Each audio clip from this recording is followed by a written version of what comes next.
اس وقت آپ جانتے ہیں پاکستان کی کیا صورتحال چل رہی ہے. عمران خان وزیر اعظم نہیں رہے, تحریک عدم اعتماد کامیاب ہو چکی ہے. اس بارے میں آپ کیا کہیں گے؟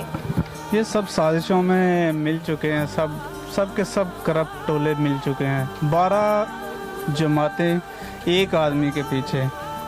خود حساب لگا لیں, پاکستان کی عوام کا حساب نہیں لگ رہا کہ وہ سو رہی ہے, سمجھ نہیں آ رہی, کیوں نہیں جاگ رہی, کیوں نہیں دیکھ رہی کہ ایسا بندہ جس کے پیچھے 12 جماعتیں پڑی ہوئی ہیں اور وہ اکیلا ہے اور اس کو گرا دیا.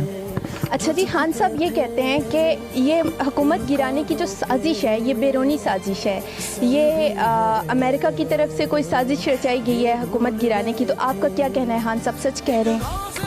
ہمیں تو لگ رہا ہے بالکل سچ کہہ رہے ہیں, کیونکہ اگر ایسا نہیں ہے تو سنڈے کو عدالتیں کھل جاتی ہیں, 12 بجے عدالت کھل جاتی ہے.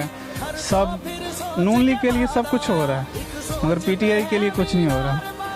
تو ایسا لگ رہا تھا, ایسا انسپریشن آ رہا تھا کہ یہ جو لوگ ہیں نا جان بوجھ کر پی ٹی آئی کو اتارنے کے لیے لگے ہوئے ہیں. سب مل گئے ہیں, کوئی ادارہ بھی ایسا نہیں جو اس وقت پی ٹی آئی کا ساتھ دے رہا ہو.